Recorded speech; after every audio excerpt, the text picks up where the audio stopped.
Gravel events have exploded in number and variety, but which ones are worth doing?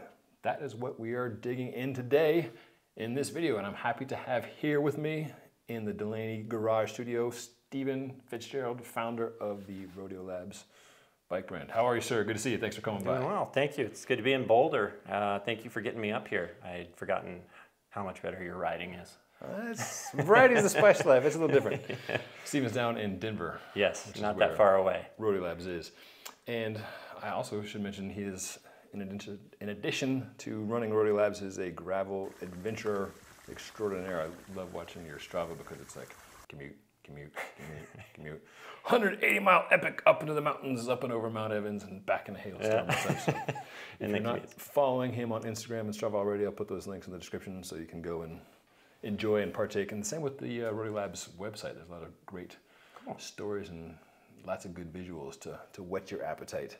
So that's another good resource if you're thinking about what should I do next year. In addition to this video, go check out what the good folks at Rodeo Labs have on site. Yeah, we try to bring home stories. So when we go out and do events like we're going to talk about, one of the assignments for myself is, all right, try and bring it home and show everybody else what it's like to be there. So it's part of the fun. You and I are aligned in that way. Yeah. So in my head, I feel like there's three types of events that I recommend to folks, because a common question I get, in addition to like, hey, what's your favorite gravel bike, is like, what's a cool event to do?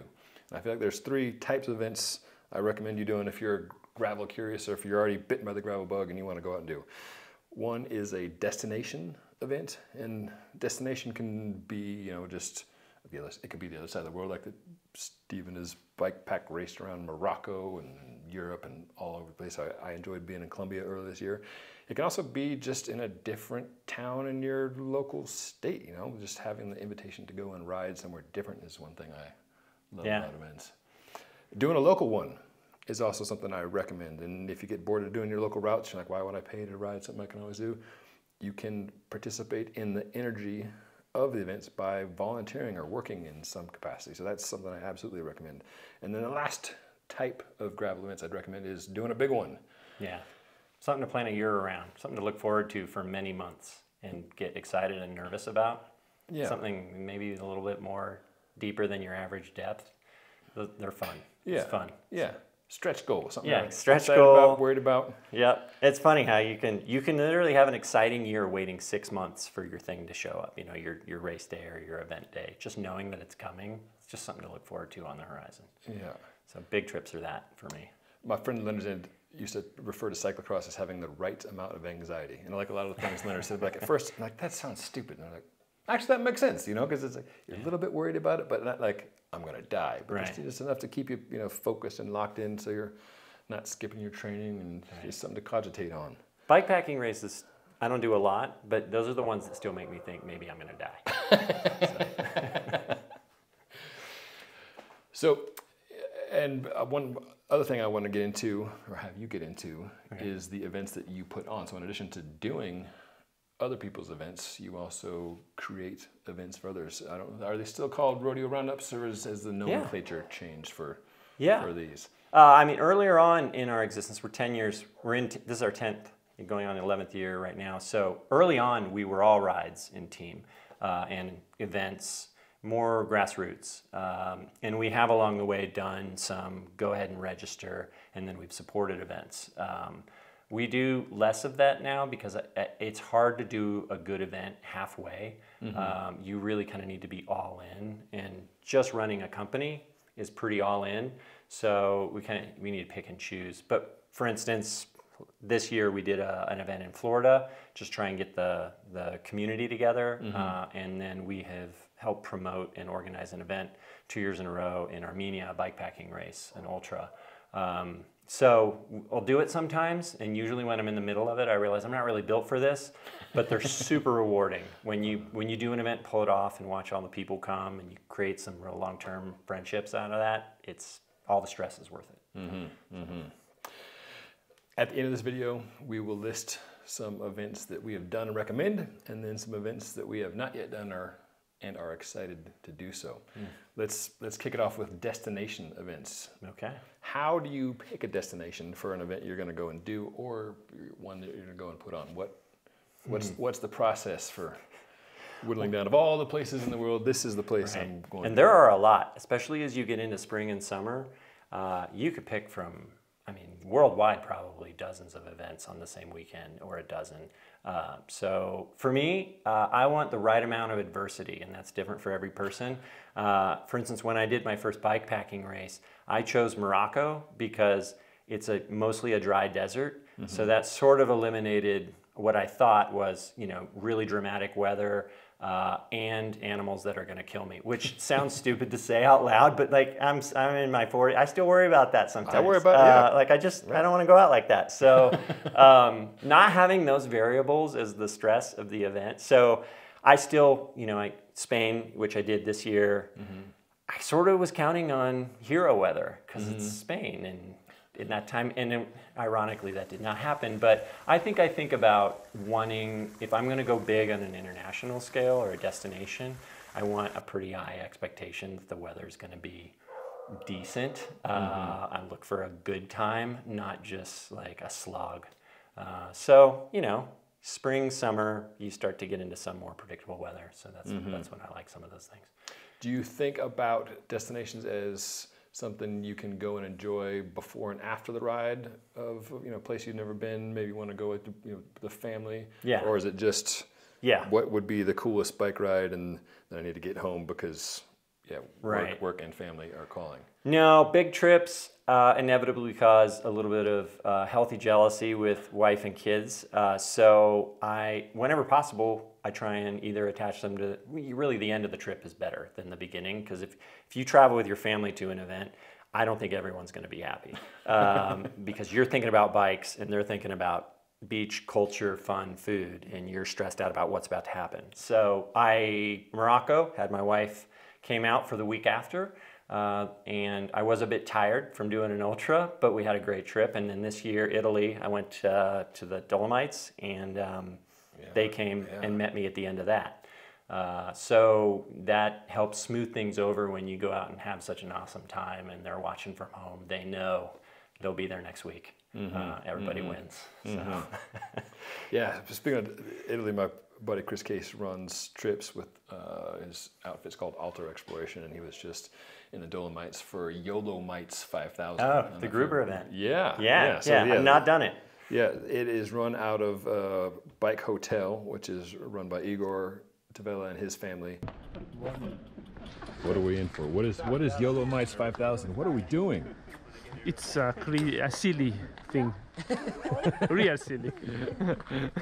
His father put on one of the first major road Gran Fondos, so like that's just part of the culture. Okay. There. And as you well know, when you're in Italy, it seems like the roads are handmade for cycling. It really is paradise. You can, climb for 5 hours, and of course there's a quaint little cafe at the very tippity top where you can get your pastry. The most improbable spot, that's where they put a very welcome meal.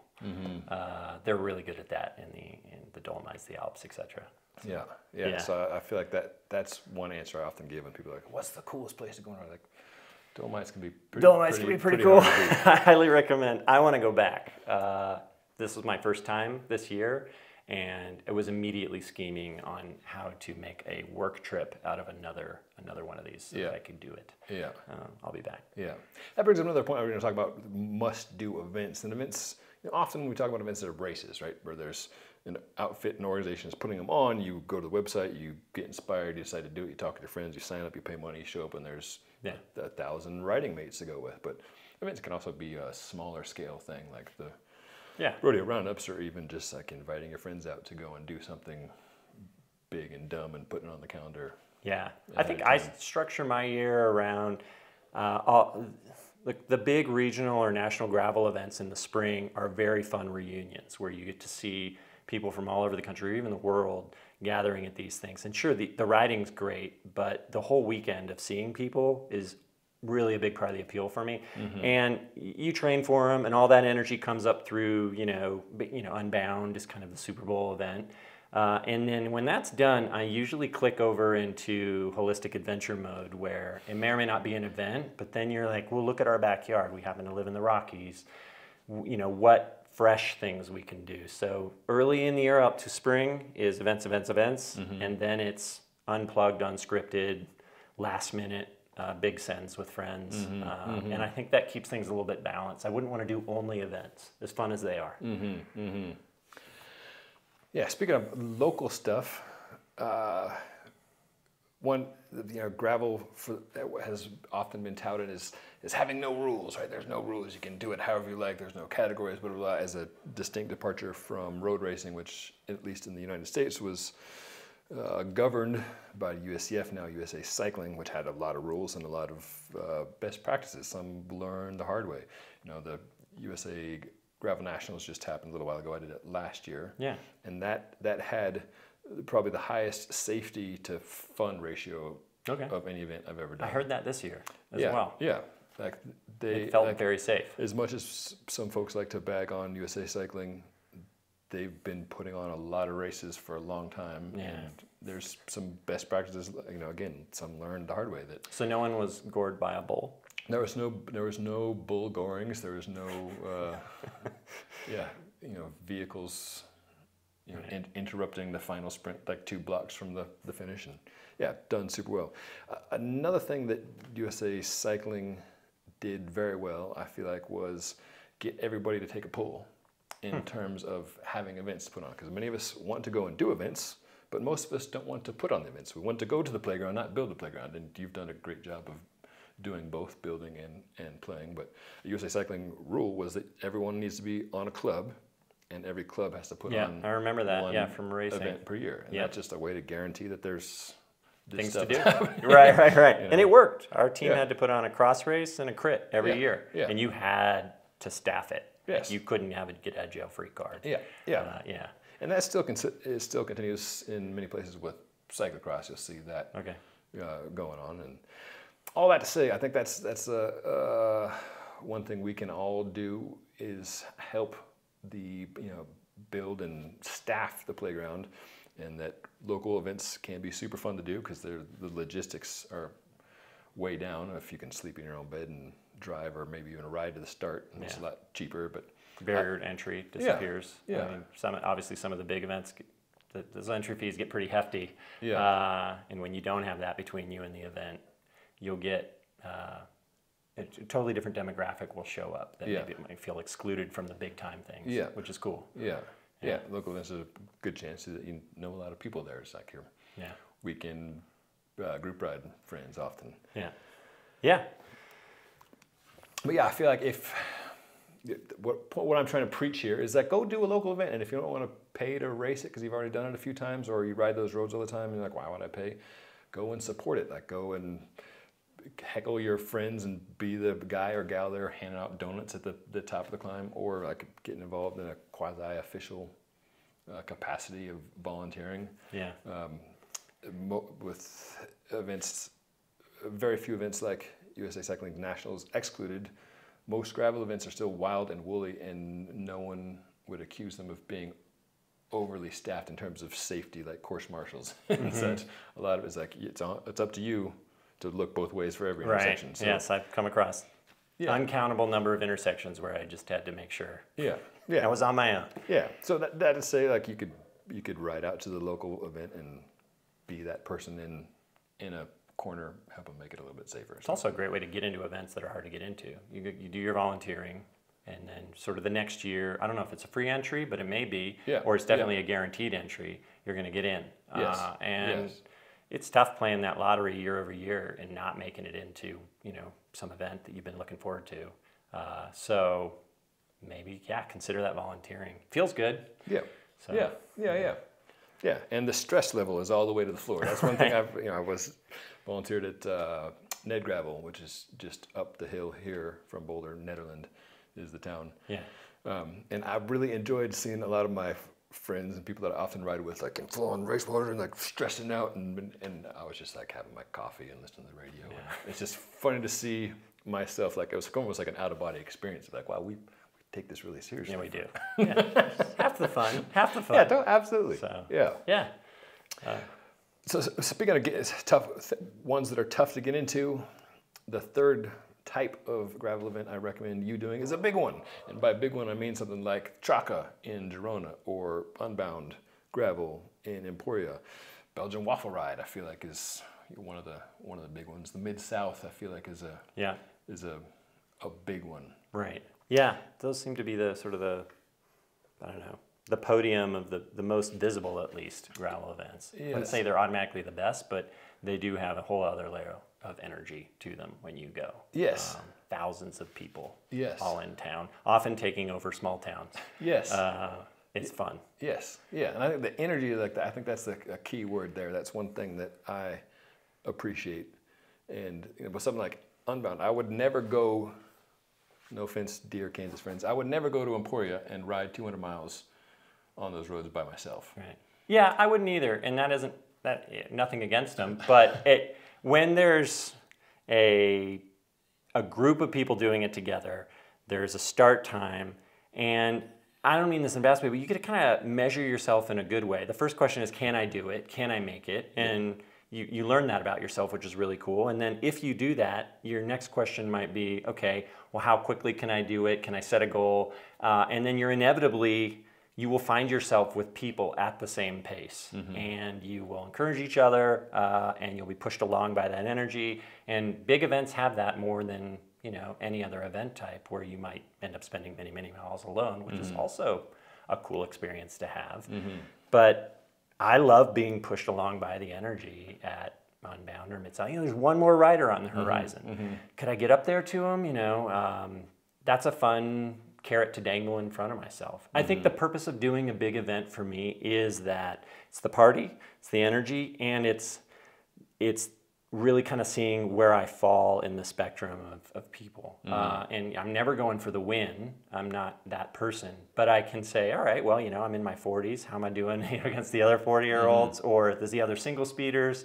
If that's the goal for that year, it changes every year for me. But I like being able to ask that a couple of times a year. That isn't my year-round mentality, destroy everyone, win, performance. But at certain times of the year, it's fun to ask that question, just do a little check-in on myself on like, can I ride my bike hard and push myself and meet the goal? That's big events for me. One phrase I have stolen from the great Celine Yeager, excellent journalist, podcaster, athlete, et cetera, author, was the compete versus complete, or the competers in an event versus the completers, and that very few of us are competing at the pointy end of the race for these big races. But being a word nerd, I stumbled across the Latin root of competere, which is to seek together or to strive together. And like, that actually makes a lot more of us competers than just completers. I mean, I think it's cool to have a big hairy goal that can I even complete this distance, like some of the epics that you have done. Like, can I get there? That'll be a challenge. But then I think competing doesn't just have to be, am I fast enough to go head to head with Keegan Swinson? There's a lot. The answer to that is no. you are not. There's a lot of competing of like you said, when there's a lot of people all pushing together, it becomes much more akin to like a marathon type thing. You're not trying to chop somebody's wheel in the corner. You're going to be out there for 10, 11, 12 hours, but you're able to push yourself more than you would by yourself because there's just so much momentum there. I've found a lot of community. I love my local community, the people that I ride with all the time. But when you go to a big event, you may share, it could be 5 minutes or 2 hours with somebody that you don't know that's from somewhere else in the country or the world. And I enjoy the connections that you have out there. And look, I mean, some of these are decades old now, or not decades, a decade old now, where I've met people at events around the world, and you never know when you're going to be in their country next, or they're part of the the region, and it's really fun to kind of get outside of your normal kind of bike community and rope in some fresh faces, and then stay in touch, even passively, and you see them again at that event somewhere else next year. I like that, the community side of cycling, big events, there's a ton of people to run. It's like atoms running into each other. There's just more atoms to collide with at a big event.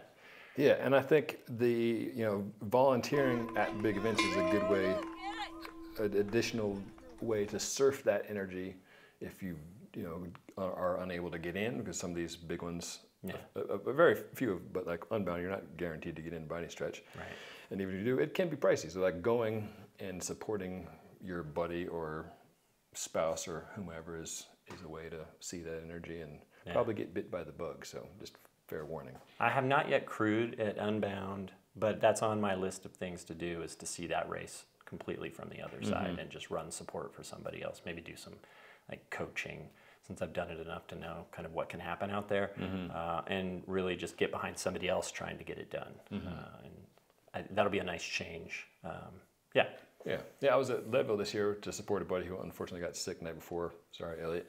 But went and like hung out at a few of the feed zones, aid stations, and that, since it's an out and back, people just set up like tailgating for the day, and that was fun to see how into it people get with like the giant heads or of like cardboard cutout heads of their rider or flags or the flag game is strong. Posters, flags, just the organization of like what stuff goes where and who's like watching for what. That becomes a game unto itself. I think Traka is interesting as one of the big ones. I didn't even know it was the big one and it really is. In many ways, it feels like it's the European Unbound.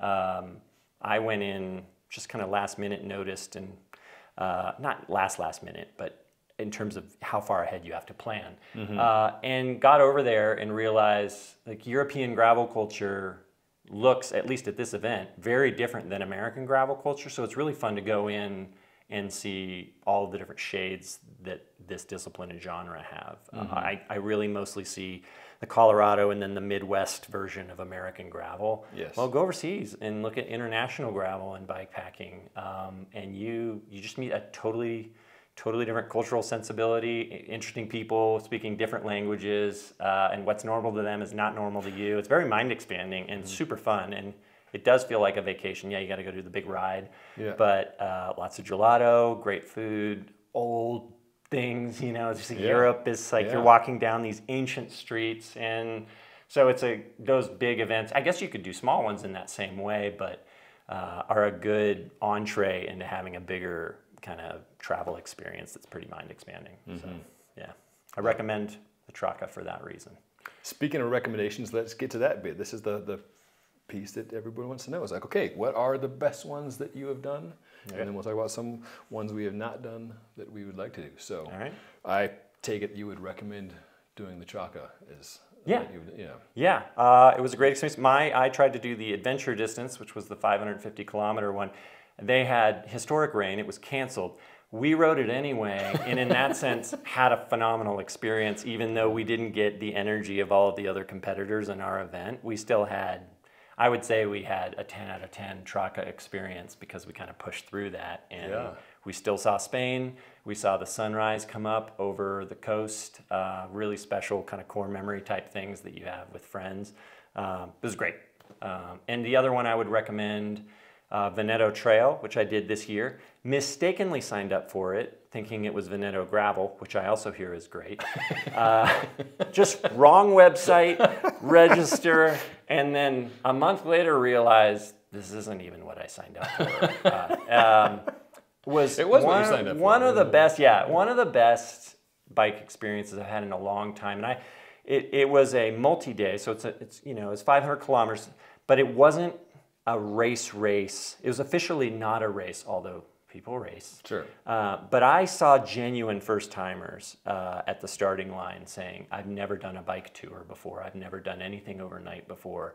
And they were just as welcome and at home there as the people who were up at the front. And when you followed other people's stories, you saw the people who finished in 2 days, and you saw people who finished in 7. And the people in 7 days, picnics, beautiful vistas. And I just thought this was a cool event because, of course, the terrain, Italy, is phenomenal, does not disappoint.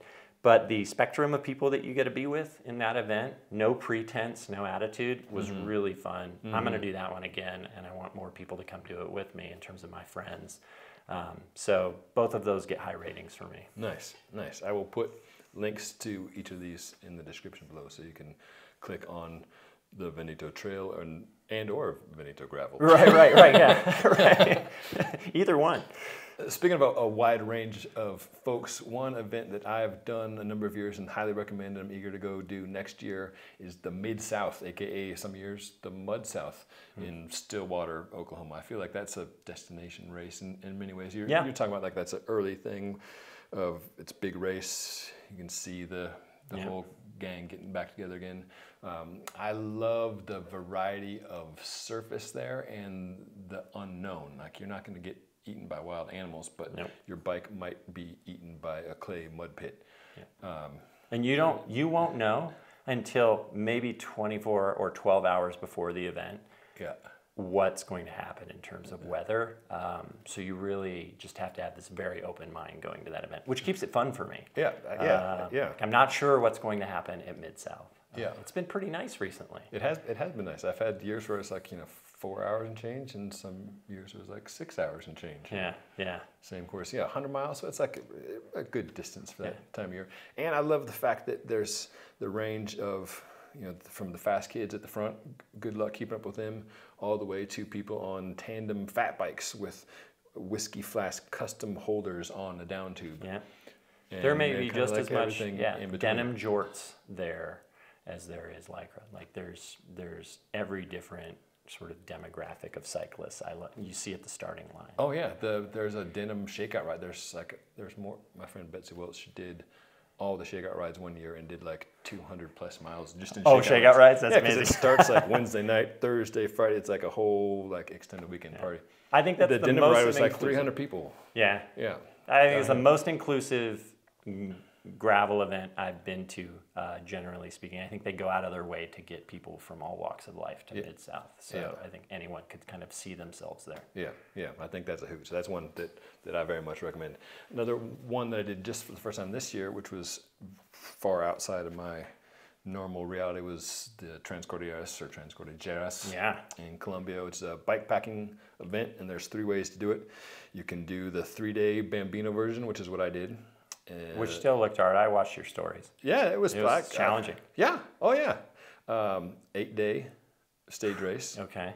And then the non-stop, which is you just go the full course of 8 days. And you can do it as in 3 days if your name is Lawrence Tindam, or 8 days. Some people would ended up doing it like just as long as the stage racers. Right. Yeah. It's a bike packing-ish race. I mean, the non-stop is absolutely bike packing race. The other 2 are you carry your stuff, but then you can stay in motels. Which is a very fun way to do it. As a delicate, soft person myself who likes soft surfaces, so I'm okay. This is like a way to like dip a toe into bike pack. Not having to carry all your stuff, especially on early editions, your first time, is kind of a way to take a whole level of complexity out of that. Get more people to try it. That's super cool. So like going from like little town to little town, which were all seemingly at the top of 8,000-foot mountains, was a super cool way to see Colombia. I'd never been before, and it's like had a bike camp vibe because you'd see the same people and you kind of settle into that same-ish group every day, and then you'd see them like walking around for dinner or getting breakfast or whatever, and looking for places to wash your bike. And swapping the stories that was is super fun on those multi-day things. You run into the other riders or at the finish line, and everyone's got a story or dozens of stories each about what's been happening out there. There's some serious solidarity. It's fun. Like I saw like Griffin Easter, who ended up winning the thing, had lost his wallet at one point, like stage, what for him was probably like stage 5 or something, and he was freaking out. Another guy who finished like 2 hours behind him happened to find it on the road, just some random gravel road, and delivered it to him, and all sorts of ups and downs, but mostly up. So that's one I recommend as a hoot. Another upshot to doing those, especially the big sort of internationally type ones, is you see places when you're riding through them on your bike and you're making this notes to self on, this is an amazing tiny little town that I've never heard of. I'm going to bring significant other, family, kids back here some other day. You go down goat tracks and farm roads and things that are so far off the beaten path that no tourists would ever find them, and you feel like you have the keys to the place, like really getting to understand what it is there and the people. So I love that part of going to those international ones via bike. So. I had a similar experience, but with a little more English at Oregon Trail this year. That was a fun one. 5 days. That was a hoot. Last piece. I'll let you be on your merry way, sir. All right. Events you have not yet done but are eager to do. So I've been doing a lot of American events over and over for years now, and this year I challenged myself, leave the country more, which is automatically more expensive and complicated, more difficult to do, but you just got to kind of mix some fresh ingredients in. So I'm interested in doing more international events. Sorry about my memory here. The Great Migration gravel race in Africa. Yes. I have never not felt FOMO looking at that race. It's so otherworldly looking in a good way, and so that's high on my list.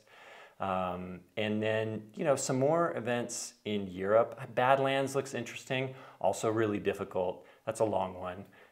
So those are probably two. And is it any coincidence that they're both kind of semi-arid? Mm-hmm. That's kind of one of my things. So those are on my list for kind of big internationals. Yeah, I think so. More, you know, close to Colorado, Desert Gravel has an extended version from, what is that, Fruta de Moab, that, again, I guess that's also pretty dry. It just looks really fun. I've done the shorter sort of gravel race one and doing the more 200-miler one. It's long enough to be really challenging, but you see some really beautiful stuff out there in those austere desert lands. And then maybe something in Arizona. Cactus at sunrise. Seeing a theme here. Yeah, that is kind of weird. I grew up in Oregon and Washington, so I've had enough rain. I'm good. So fully saturated. Yeah. Top. Yeah. How about you? I'm keen to get to the East Coast. So like Vermont Overland is one that you know, I do so much in like arid places. I'm a desert kid, grew up in Mexico, that Vermont just looks wild to me. But like you're mentioning, like a lot of what I've done riding wise is, you know, Colorado or maybe Midwest, like stuff that's drivable distance. Yeah. So yeah, getting out to Vermont is something I've been intending to do. Yeah. No, related, unpaved Pennsylvania, not quite Vermont. Right. Also in things called trees in the fall, so you kind of get, you know, max fall color, and that's I've done that once. It was phenomenal. Very fun day. Okay, maybe I'll put that on the list too. Yeah. Noted. Okay. This video is helping me out. Both gravel worlds, the Nebraska Gravel Worlds and the UCI Gravel Worlds. Yeah. Keen to do both of those for different reasons. You should, definitely do a juxtaposition on the two different gravel worlds. That would be really fun. Worlds versus worlds. Yeah, worlds versus. It writes itself. War of the worlds. All sorts of fun things to do there.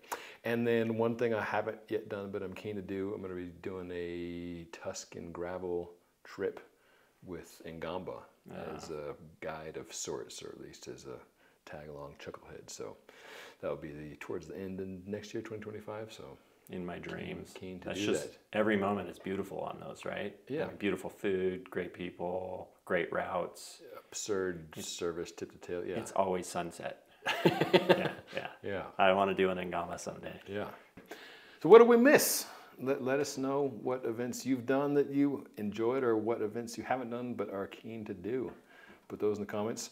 I'll put links to the ones we've listed in the description below. All right.